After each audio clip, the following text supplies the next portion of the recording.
Ia o te toi whaatalo whaatu Samoa.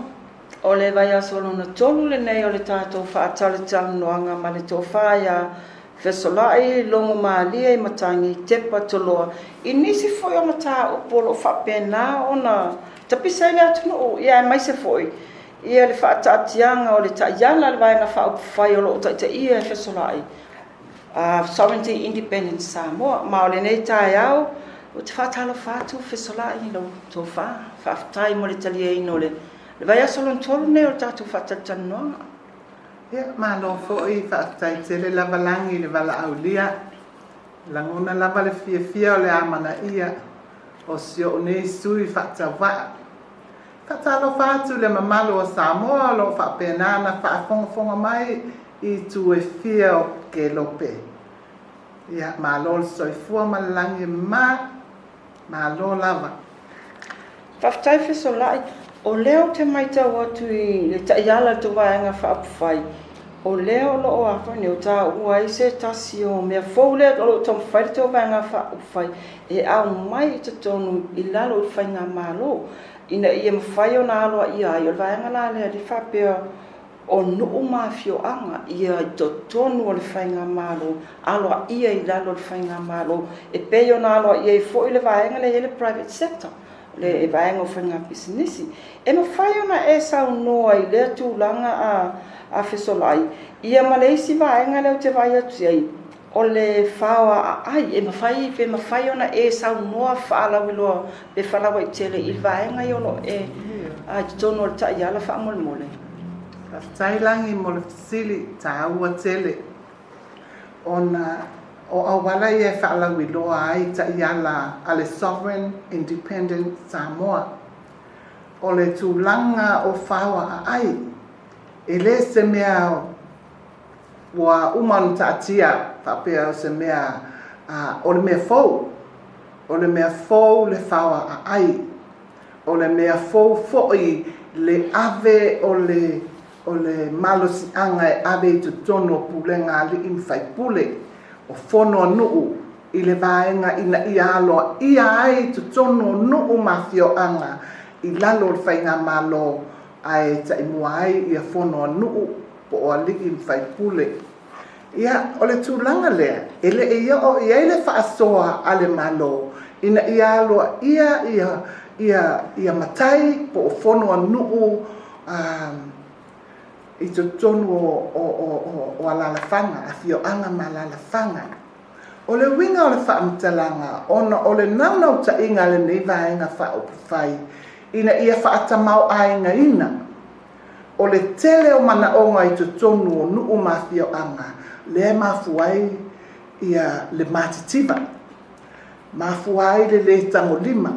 Ai e ese le taua e le ngata ina ia fesosoani e whaalelea tiri tono o fio anga.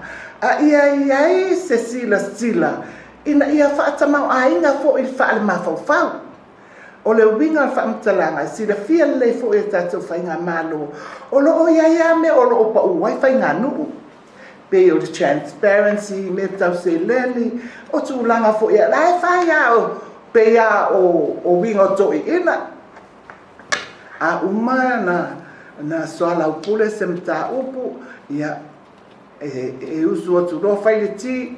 Po amta upu. Whaile tau mawtanga. Ia uma fo ileso. Ia e whapena.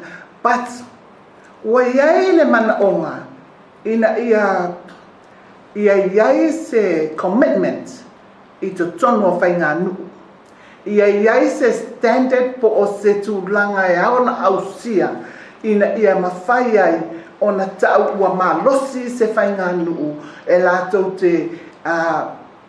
te mawaina ni whaamanuianga mai tono le whainga malo e whaatino ai le whaalelei au tono nuu mawhio anga awa e tele me tauna sila iai o lea la ua come up ai le Sovereign Independent Samoa mani manatu e fausia ai ia whainga nuu e tutusa ma le ngaluenga le private sector whapena fo I le malo o loo ua le lei ma whaataatia le lana au whainga luenga ma ngā luenga e whatino ai Whapenala le anganga o le SIS party, ia whaatamau ainga, whaamalosia, ina ia mawhai ai, o na whai fo i le sao o le pitola au, a nuu mafio anga, i le whaaleleia o le whainga malo. Ia iaila na sao, e mafua na iai le sao o nuu mafio anga. E mafua o na leo wa whaaleleia, leo wa whaamalosia, leo wa whaatamau ainga. We cannot, expect se mea mai se tangata ave sa sosoane. E whapena la tūlanga le iai, mo ia olo o iai ia ngaluenga le malo olo o anga iai tua. Ia, ai ele i o le ngaluenga le malo o le whaatinoinga, ma whaamalosia, whaatamau ainga, i le mawhauwhau ma le tūlanga tau seileni, whaalelei ai tonu o fio anga. O le tūlanga na, o le ai ngai e le SIS party. Ma ua iai fo i le whaatūlanga na le te tā ua whawa a ai. Ua sila le nei vaenga whaupu whai. E mana o mia o na vae ia nuu i tūmalo, e lima i tūmalo i lalo le whawa a ai. O lona winga, we are looking at about 10 townships. So o se township lava, o loo iai to tonu e faustia ai langa town council, o le fono a whawa a ai. Pea ona iai le fono a li im fai pule po le fono a nuu. Whapena fo ilana iai faustia ia le fono a whawa a ai. O to tonu o le whawa a ai, o loo iai tu malo e lima. O loo iai fo i fai pule e lima e ngalu lue i to tonu o le town council i le area lea ua designate ma ua iai lona tua oi e ese ai ma lesi town. Ia, o ila, o le a ngalu lue ai pule nuu, sui tamaitai, o ai lava sui o nuu, o le a iai fo i le sui o le mtanga luenga o leo leo, o le a iai sui o tanga luenga o whalmai, o a onga, tūlanga malava o mana onga i to tonu o se whawa a ai, o le a sila to al malo e ao ona iai. O i lai focus ai, mai leo tato va ai ai tūlanga o tumtumu o ta avale anga i mai apia. O le whatu wina o whawa a ai nei, o le central location mo i tū malo e lima, o le a whapena o na whai ai fo i pisinisi, whai ai ofisa e serve le community le. O i foi, o le a sila to toa i ai, e ma whai o na mawai ngā luenga, le tatou te whaai to tele, o a tatou whanau e umaonga, e tau sueni ngā luenga. Lela, e a ngā i alta mai titi e tono lana whawa a ai, sa ili lana ngā luenga, a uma sa vali il fale. E le tau po el pasi mau mai mau. Ia pa o tu langa na le ma fu an tu mo pia. Ma tele ai fa fita au li tono o tau langa. But o le a vai tono fa ai. Ma fa pe nana ia ile equality. Ma o le a sila lava le fai pule ia. Mai lona i tu malo o a wala. E so ala pule i to tono le fa ai. Sila i to toa lava i mea lele iai. O i foi, e le mawhai lava e tangata Samoa, on toi whapea mai, sa wa matou fiu e su e whai pule. Le la whaasanga i lava mawhai pule, i masi na uma maaso, uma mawhai aso uma. Ona o le ngani lue mawhai pule, o pule nuu, you will, e ese le tāu o ngaduenga ia le a whai i. O le ao ina mai whaamtalanga i to tonu o nuu mawhioanga. O whaamtalanga ia, e fua i ai ngā luenga. Ona prioritize lea ma ave whaamuamua i mana onga e tatau ona whaamuamua. O ane whaafita au li tonu, o i e muamua na lote ai. Awa e o mai nuu mawhio anga, au mai umatulanga na, ave i tonu o le whawa ai. O i la, o le whawa ai lale, ia o le poti na whaipule ave i tonu o le palmene. Le to i eise whaipule te whao. O le ave i tonu o le palmene, ia ma sila to toa le kapeneta ma le palmene. Oh, ma nai a tele. Lea wa iai le wha mua i, ona sila lea.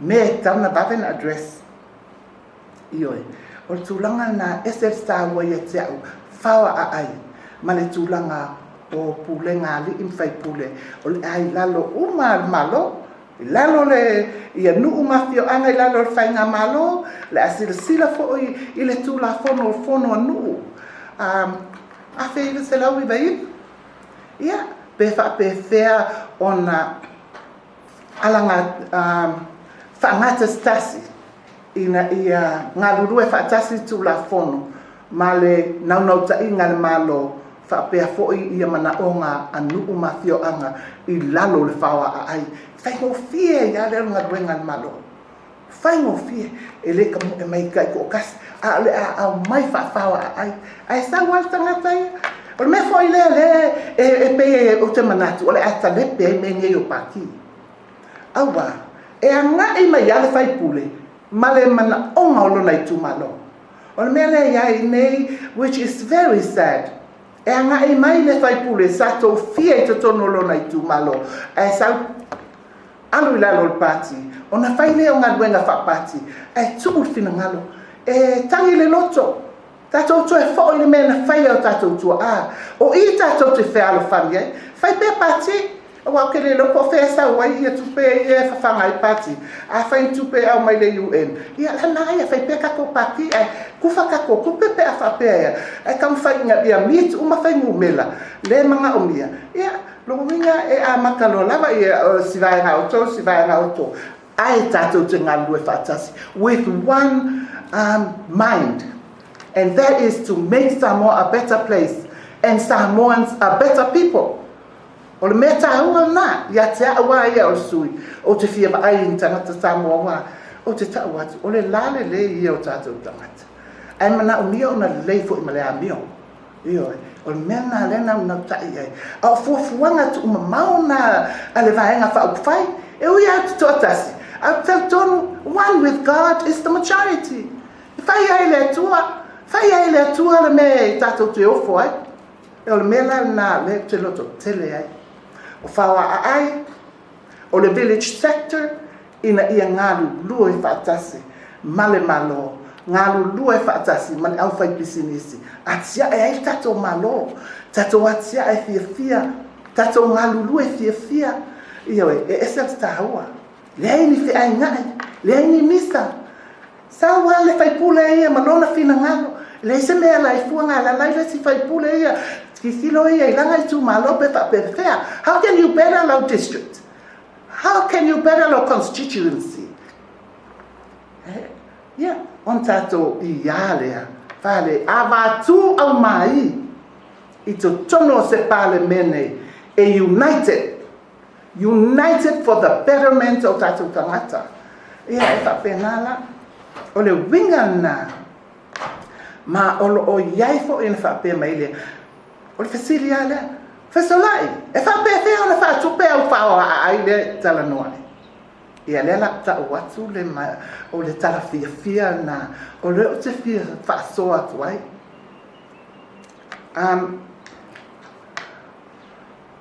O le whaatupenga o tātou whaoa ai. O le whausia fo i le o se tūlafono, i le se tūlafono le angala. O le tūlafono le lei. O le tūlafono e whaatamau a inga i Samoa. O le tūlafono e whaapena o na manuia ai tangata Samoa umalava e ana ele whaaleanga nu. Now, e tele ia vala o le tūlafono le pe a whausia. And pe a whai e pule alofa i le pule le tua o te o tonole. O le whaangatama o tūlanga fo i ngā guenga whapale mene. Yeah, I whaia e ngata I tuala o pisa o. Yeah, I'm enjoying my journey. Olo o fia i la whai ngā malanga I nei vai taimi. O te whaatai I le atua. A o tūlafono le o te Talanoaga. O le tūlafono e whausia. Ina ia avea ia tangata malava. Ia sao po o matai o ainga. E ana ele whaaleanga nuu. E avea I lātou ma shareholders o so se company, so se investment, po se pisinisi, a tangata mai fafo, ia po tatu tangata foi, o lo ofia whaongalo ele whaaleanga nuu. O lo sao lai to tonu o le pisinisi lea, o oe o le shareholder, ele o oe se tangata mata. O oe o le shareholder I so se pisinisi e fai I lunga lo ele whaaleanga nuu. E ma fai fo ele tupu ele mia sa loto. O le winga le whamatalanga, e tolus fulu pasene le share o lea ua o manatu e fausia ai tu la fono lea. For every customary landowner, e tolus fulu pasene lana sea I to tonu o so o se pisinisi. Lela te fai atu ono le manino lava o whapepea mai le tele o investors po le au fai pisinisi fafo I ele o Samoa. Whatata inga. A whai e se pisinisi tele a o lo whapena ana whaangalo ele whaleanga no. Lona winga. Tolus fulu pasene o le customary land owner e ana le share. Ai fitus fulu pasene talia la tō po ala tō share tō pisinisi whaata amilo ai. A whaapela o se pisinisi that is very prosperous ma e convert le 10 milionga I le tausanga po le half, 6 months. Wa on le kupe ma ua churn mai 10 miliona.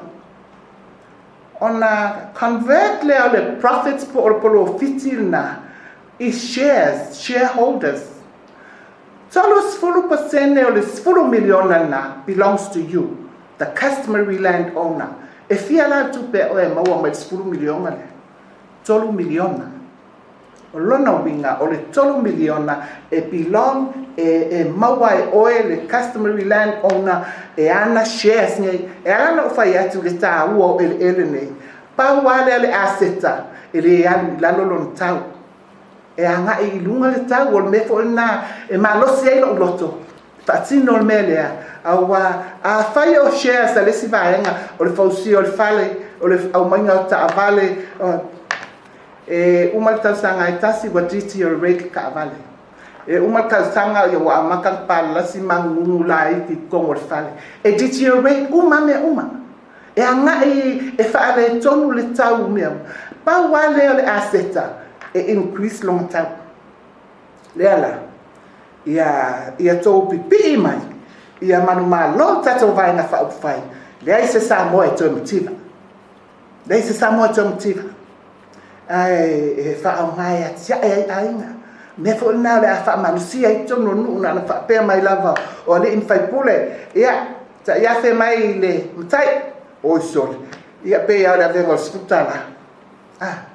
Mela na lea o te Talanoaga o te le wha mawalunga ai wha tai le tua mo manatu le lei. Ia o nei aitia, na au mai fo e ni angelu le lei o ni tangata fo I lava e fia I le atua. Le fo I la ua o avatua. Ona o le o te ilo ai fitau I lei mala vaenga wha upwhai. Ia e pe o tu langa na e ese le tā uai o le whati nonga awai. E whainga tai e te auna o walue.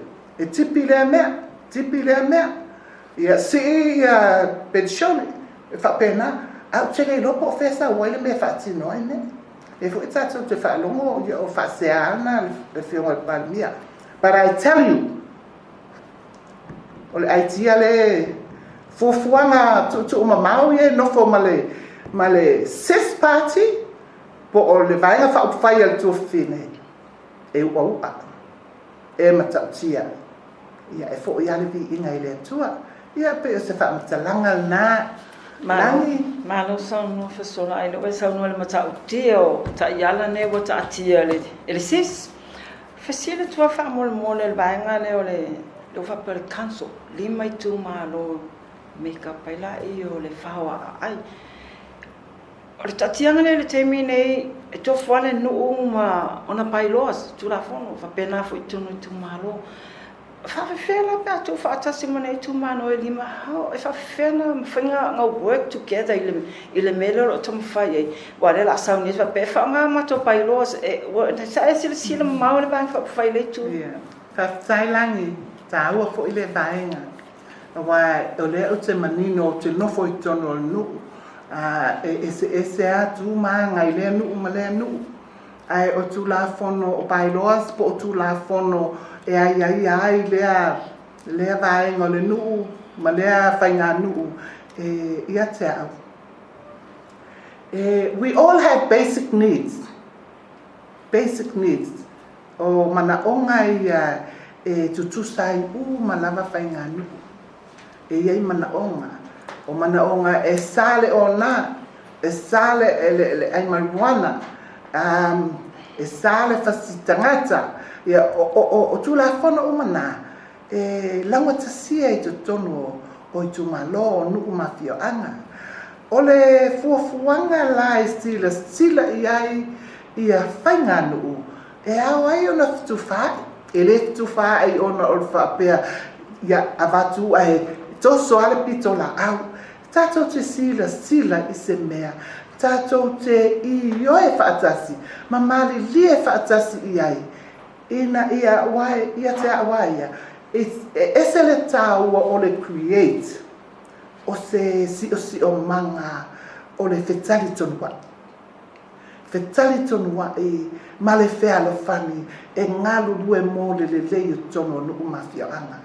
E le o se mea la e whaapea mele a. Tato watu le mele e tato malo le ai. E le o le nganga le na e ao ai ona tato whaia ia tula fono. E ai tato whainga nuu i le nofo le lei matfile mu. Wa o mea nei o le nofo le lei matfile mu. O mea whaale atua. E whai fo i winga whaale atua. E le whaapea tato te o i paro mai ia tactics al ki apolo. E whaatino ai mea le atua. E ai. La e whau masoloi ia au wala le atua. E whaatino ai le nofo lei. Whaatino ai le whealo whani. I to tono o whainga no. Ia, e pe o se whaamtalanga na. Fe tasi alo fasi whamatawa ready po sa uni sa moe le tu ai ngā pione e sa unua i. Fausia leo whawa ai. Whaftailangi. E so se taimi lava e whaofi e se mea fō. Ai loa e tātou tangata o se mea fō, o se suinga e le lei ai. O talitono o se mea e whaingofia ni whaofi. A wā e le whapea tātou te o e tau su e maini nuu e tu whatasi. Ona na mana o mia lava location, mana o mia le boundary, ia na whapea lola ia o whainga nuu lea, o i tu malo ia, o le angalu lue whatasi. O wā le mea mua lava e tauna whai, o le form lea o le town council. E pe o nai ai o le village council, tauna iai se town council. O le town council lana, e whapena na soala upule ai, pe whape whea. A wai le o toe, mātutua o mama ua lava fo i le tō whāma le whaau tanga e tu atu tu mai, whapena na ilo, a pe ese le me lave, e alu tu le leia. There's always a first time for anything. Mai o te fia tele, awa o se suinga le lei. E lea se suinga pe o le mele tau tupu mai a tatou tu la fono ia. E a whaina i o tatou e lei. E lea o se suinga le lei.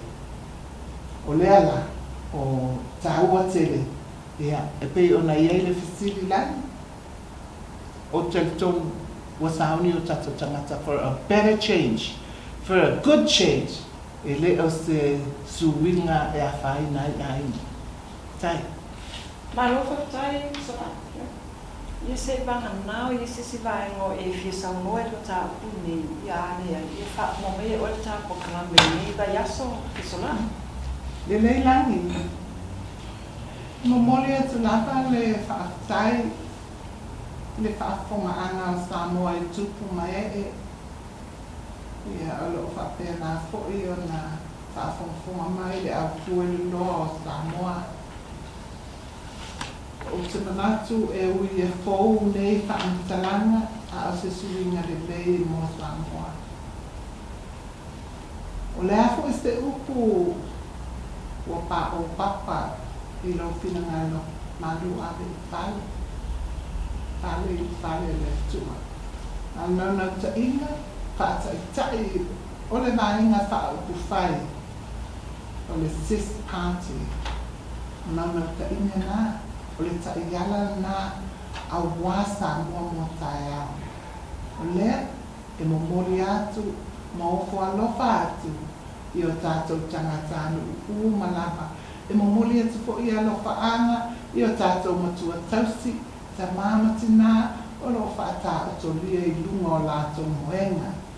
Ia o se whaatalanga na ma le awa tele ma le whaaloalo o Fesola'i Logomalieimatagi Tepa Toloa. Sui Tauva. Ia me foi le nei taimi Talanoaga e o mole tu se whaatai tele ale por kalami. I lo awai mai ma lo whaatalia le mātou bala awa tu o se awa noa whaatalatan mai mata o whapena o na whaafonga mai ei ia na tunu. Ia ai o le tualalo ia o tala mai pia fai toa mo mātou i lumana i o te iloa le la anga i palo tau i o te iloa foi la tele foi nisi mata o eu la pena foi no mo me la vo fio po la to fa fo ia wa fo fa mala mo me no sa to no ia le masa mo to fa fo mai to fa ia Fesola'i Logomalieimatagi Tepa Toloa ia o le tai le na tatu vai na fa SIS te talitono fa mariaina nisi o to ia le te la tu a to foi a mesi la to fai ona fa fo mai tu ma I telo mau whapena na whamanino i tātou sui I le Aoao a soi.